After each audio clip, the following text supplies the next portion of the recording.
So, this evening session is about getting noticed, from being unknown to being seen. And if we remember the previous session about sales, the whole purpose of sales is so that you can make money. Otherwise, you've got a hobby or a charity.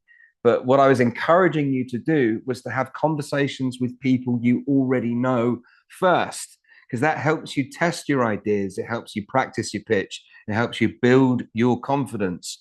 So now you've been speaking to people that you already know. This evening session is about getting you to the place where you can start talking to strangers. And the advice that we were given by our parents and carers growing up was you mustn't talk to strangers. Fantastic advice when you're six, terrible advice if you're a business owner, because actually that's whether it's online or face to face or over the phone or on video calls, talking to people is what is going to help you make sales. That's it. And as we're talking to people about our business, if you're not excited by your business, nobody else is going to be. So as you're having these conversations, remember to be excited. They set up a networking event, and the networking event was under the name of the Cardiff Girls Club. Okay, apparently I'm not allowed to join. I did ask. But the Cardiff Girls Club launched, she did a deal with the venue. You paid them a little bit of money, but not very much. Did a nice deal with the venue, Well, we right? didn't actually pay them any money. We What? just paid for croissants and coffee for a couple of the people who paid it on their tickets. I did manage to get a discount on that too. Right. I love that. Okay. So, question for you before I get on with the marketing stuff, you get on with the marketing stuff. How did you have the conversation with the venue in order to encourage them to support you and say, hey, you can have the room for free. Maybe you'll buy a few croissants and a few coffees. Like, what was the conversation like? How did it roll? What did you say to them? How did you say it? Well, first of all, I want to say you made it sound very businessy. You were like, "Oh, Laura and her business partner." It was nothing like that at all. It was literally just me and my friend had an idea, and we thought, right, we're going to do a little experiment, and we're going to make this happen, and we're going to do it in 3 weeks. So what we did is we found all of our venues that we'd love to host this at, and we had like a few ideas. Like we're like, right, we want it to be bougie, we want it to look amazing. So obviously we thought of the Ivy. However, that came with a high price tag. So if we went for something that was equally as beautiful, and we literally just pitched all of these different places and said that we're looking at bringing a load of business people into the area. um, would you like to be the home of our event? And that was literally it. And then one of them said, yes, absolutely. We want you to be here every single month. And then we were like, well, what can you give us? Like, we're thinking about this. And then they had these big ideas of big expensive things. And then I was like, ooh, we have a much smaller budget than that because this is our first time. However, in the future, we might have more budget because this is just our first one, but we'll keep spending money with you.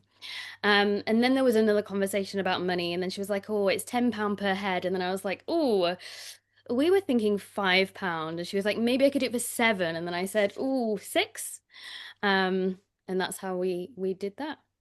And it was I just love that. conversations. It was literally just via email, and then over the phone we were having a chat. And yes, it was uncomfortable. I didn't enjoy it.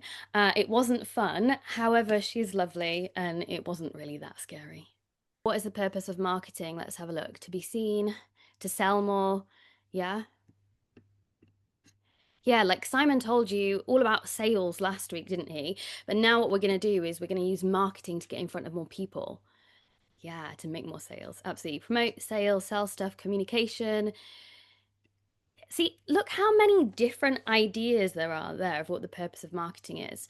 But I like to keep things like as simple as possible. So when I say when I say to myself, like, what is the purpose of me doing this? What is the purpose of this marketing? I say it's as simple as this, is getting people to notice you. That's what it's all about. It's getting people to notice you, to look your way. And it's all about, like Simon was saying earlier, we're about upping that know, like, and trust. So every time that we're putting out a piece of marketing, no matter what it is, whether it is your website, a flyer, whatever you're doing, We want it to be using that thing to up the trust, to make them trust us more, and then maybe know and like us as well, because people buy from people that they know, like, and trust. So with marketing, most marketing follows a couple of rules. Even like the big companies, they do this thing called, I want to click, there we go. Why, what, and how. So a lot of the marketing that you'll see uses this, even like the big, massive companies. So what we're going to do today is we're going to come up with the why, the what, and the how of what it is that you're doing. Now, most people, when they do this, they focus first of all on the what. And they say what it is that they're doing. So, for example, yoga. I used to be a yoga teacher. And you might say, I'm a yoga teacher. Like, cool, but what does that even mean to your customer? So that's what we want to do today, is we want to focus on the why. You're thinking about your why, this is what you're thinking about. You're thinking about your why, but not like your personal business why, what it means to your customer. Because this is the stuff, the juicy stuff that is going to attract your customer. So first of all, what is the why of what it is that you do? So what does that mean for your customer? Next up, we're going to do the what. So this is the detail. So we still need to know what it is that you do. Like, this is like the Ron Seal approach. So, like, I want to know what it is that you do. This is going to be the details. So what does your customer need to know about this? So it's not going to be like hypnotherapy. So it might be that they're hypnotherapy sessions. It might be that where they are and all the stuff that they need to know. So next up, we've got the how. So the how is the thing that you want them to do next. So what do you want them to do? How can we make them feel something? I'm going to go into that in just a second. So what I want you to do is I want you to have a go at doing this for your business. And like I said, it's so much easier to write down all the features of what it is that you do. They're the things that like come up straight away. And then what I like to do is right next to it, okay, like this is something that I do. What does that mean to my customer? So we were talking about yoga. A feature is it's 1 hour yoga classes. What is the benefit of that? You really get to get into your zen and you get to relax. So start out listing out the features of what it is that you do and then the benefits. So this is going to help you then with the why, for the why, what, how. So next up, we were talking about what you want your customer to do next. So this is what we call a call to action. So what kind of call to actions might you have? This is the one that people miss out the most. They create incredible pieces of marketing. I see it all the time. They make amazing websites, they make amazing flyers, and then they forget the call to action. So some call to actions could be buy now, sign up, book a meeting, call, email, whatever it is that you want them to do. I would say though is you choose one call to action, because otherwise what's going to happen is if your customer comes to your website or your flyer or your piece of marketing and it says call me or book a meeting or sign up or email, they're going to look at that and go, oh, I don't know which one I want to do, and they'll just put it down and they'll do none of them. So I recommend that you choose one call to action for your piece of marketing. So what is the thing that you most likely want them to do?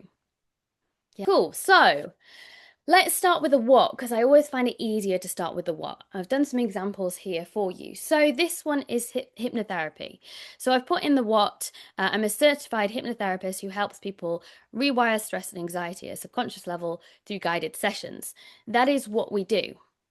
But then we need the why to come before that. So what is the why? We had some whys, didn't we? And this one that I've put down is, what if anxiety didn't run your life anymore? Like, that is speaking to my customer, isn't it?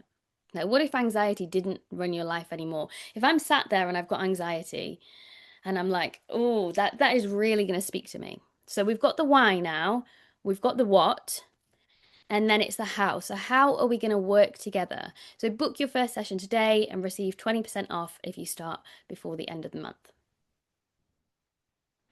So I've done a couple more because that's hidden therapy, so that is a service-based business. But what about how does this work for physical products? So I've got candles here for you. So again, we're starting with the what because it's easier to do, even though that the why comes before it. So the what is hand pulled candles using clean burning wax and carefully layered scents. So this is what it is. They're candles. Okay, so now we've got the what. What will be the why? Why might someone want candles? What do you reckon? Why might I buy a candle? What might I be looking for? Light. I mean, times have changed. It's probably not light that we're looking for anymore. Most of us have electricity now. Yeah, nice smell, a mood, a gift, relaxation. Yeah. And you need to decide on one of these, but absolutely. So, our why for this one is you want to slow down, breathe deeper, and feel grounded. So, like, yeah, that sounds good. And then how for Valentine's offer, use the code VAL26 and get a free gift with it. So that's then going to make people want to buy because they're like, ooh, I'm ready to buy. You can buy candles for Valentine's Day. So what that looks like together is you've got the why that comes first. So why is the thing that speaks to your customer. My closing message is that you can do all this stuff, all the marketing, fantastic, but none of this stuff matters unless you actually get it out there and in front of people. But it's not even just the people that you need to get it in front of, it's the amount of people that you need to do. So, what I want you to do is, I want you to 10x your efforts. Like, whatever you think you're going to do 10 times that. Like, don't speak to 100, do speak to 100 people. Don't speak to 10 people, speak to 100 people. For you guys, well, you've got the Rebel Business Support Group. Like I said, I'm going to be in there. It's my favorite place to be. So you'll always see me commenting on stuff. In fact, a few of you have probably already spoken to me in there. So come and find us in there and chat with each other in there as well. Tell us your problems, what's going well, all of that stuff. On Rebel Plus, like you've got the course notes, the links, the resources. That's where you're going to find all of the stuff from today.